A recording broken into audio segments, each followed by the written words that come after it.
श्रीमद्भगवद गीता अध्याय 7 ज्ञान विज्ञान योग भूमिका इंट्रोडक्शन। भगवद गीता का 7वां अध्याय ज्ञान विज्ञान योग कहलाता है। इस अध्याय में भगवान श्री कृष्ण अर्जुन को ये बताते हैं कि ईश्वर को केवल जानना ही नहीं बल्कि अनुभव करना ही सच्चा ज्ञान है। यह अध्याय भक्ति, ज्ञान और विज्ञान तीनों का अद्भुत समन्वय है। श्री कृष्ण स्पष्ट करते हैं कि ये संपूर्ण जगत उन्हीं से उत्पन्न है, वे ही इसकी रक्षा करते हैं और अंत में सब कुछ उन्हीं में लीन हो जाता है। यह अध्याय साधक को यह समझने में मदद करता है कि ईश्वर सर्वत्र है, परंतु सब उन्हें पहचान नहीं पाते। अध्याय का प्रारंभ भगवान श्री कृष्ण अर्जुन से कहते हैं, हे अर्जुन, अब तुम मन को मुझ में लगाकर, मुझ में आसक्त होकर योग का अभ्यास करते हुए संपूर्ण रूप से मुझे जानो। यहाँ श्री कृष्ण अर्जुन को यह आश्वासन देते हैं कि यदि वह श्रद्धा और भक्ति के साथ उनके बताए मार्ग पर चलेगा तो उसे ऐसा ज्ञान प्राप्त होगा जिसके बाद कुछ भी जानना शेष नहीं रहेगा। ज्ञान और विज्ञान का अर्थ।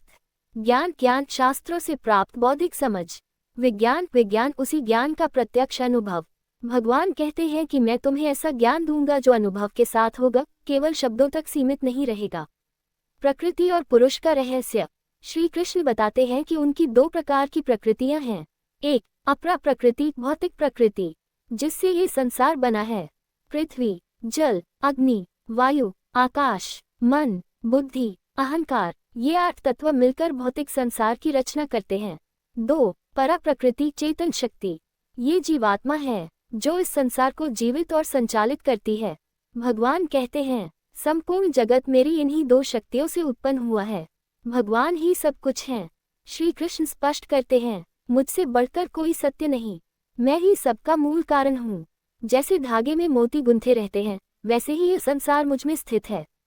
वे कहते हैं, जल में रस मैं हूँ, सूर्य और चंद्रमा में प्रकाश मैं हूँ, वेदों में ओंकार मैं हूँ, मनुष्यों में पुरुषार्थ मैं हूँ। अर्थात जो कुछ भी श्रेष्ठ, शक्तिशाली और सुंदर है वह सब ईश्वर का ही अंश है। 3 गुणों का प्रभाव। भगवान बताते हैं कि यह संसार 3 गुणों से बंधा हुआ है। सत्व गुण शुद्धता, ज्ञान, शांति। रज गुण इच्छा, कर्म, लालसा। तम गुण अज्ञान, आलस्य, मोह। अधिकांश लोग इन तीनों गुणों के प्रभाव में फंसे रहते हैं, इसलिए वे ईश्वर को पहचान नहीं पाते। जो व्यक्ति इन तीनों गुणों से ऊपर उठ जाता है वही मुझे सच्चे रूप में जान पाता है। माया का रहस्य। श्री कृष्ण कहते हैं, मेरी यह माया अत्यंत कठिन है, इसे पार करना आसान नहीं, लेकिन साथ ही वे समाधान भी देते हैं। जो मेरी शरण में आता है वह इस माया को पार कर जाता है। यह माया का अर्थ है अहंकार, मोह, भौतिक आसक्ति, झूठा सुख। 4 प्रकार के लोग जो भगवान की भक्ति करते हैं। भगवान बताते हैं कि 4 प्रकार के लोग उनकी भक्ति करते हैं। 8 दुखी व्यक्ति, जिज्ञासु, जिज्ञासा रखने वाला, अर्थार्थी, धन और लाभ चाहने वाला, ज्ञानी जो ईश्वर को जान चुका है। इनमें ज्ञानी भक्त भगवान को सबसे प्रिय होता है क्योंकि वह बिना किसी स्वार्थ के भक्ति करता है। सच्चा ज्ञानी कौन है? सच्चा ज्ञानी वह है जो हर स्थिति में ईश्वर को देखता है, सुख दुख में समान रहता है, जिसका मन स्थिर और शांत है। भगवान कहते हैं, ज्ञानी मुझे अपने प्राणों के समान प्रिय होता है। अन्य देवताओं की पूजा का कारण। कुछ लोग अन्य देवताओं की पूजा करते हैं। श्री कृष्ण कहते हैं, उनकी श्रद्धा भी मैं ही देता हूँ, लेकिन उनका फल सीमित और नश्वर होता है। जो मेरी भक्ति करता है उसे असीम और शाश्वत फल प्राप्त होता है। अज्ञान के कारण ईश्वर को न पहचान पाना। भगवान कहते हैं, मूल लोग मुझे सामान्य मनुष्य समझते हैं। कारण अहंकार, अज्ञान, इंद्रियों की आसक्ति। लेकिन जो व्यक्ति शुद्ध भक्ति करता है उसके लिए भगवान स्वयं प्रकट हो जाते हैं। जन्म मृत्यु से मुक्ति का मार्ग।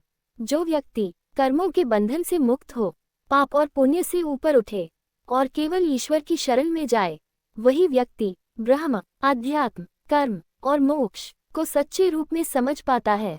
अध्याय 7 का सार। ईश्वर ही इस संसार का मूल कारण है। ज्ञान जोड़ अनुभव इक्वल सच्चा बोध। माया से मुक्त होने का एकमात्र उपाय है भक्ति। ज्ञानी भक्त भगवान को अत्यंत प्रिय होता है। जो ईश्वर की शरण में जाता है वही सच्ची शांति पाता है। आज के जीवन में संदेश। आज के युग में तनाव, भय, असंतोष और अशांति का समाधान यही है कि हम अहंकार छोड़े, भक्ति अपनाएं और ईश्वर को अपने जीवन का केंद्र बनाएं। समापन। भगवद गीता का 7वां अध्याय हमें ये सिखाता है कि ईश्वर को जानना ही पर्याप्त नहीं, उन्हें जीना ही जीवन का उद्देश्य है। यदि आप लोग को यह वीडियो पसंद आया हो तो लाइक शेयर एंड सब्सक्राइब करें और कमेंट करना बिल्कुल मत भूलिएगा, ताकि मैं ऐसे ही वीडियो और ला सकूं। और आगे की कहानी 8वां अध्याय में मिलेगा। तब तक के लिए जय श्री कृष्णा, राधे राधे, जय श्री श्याम।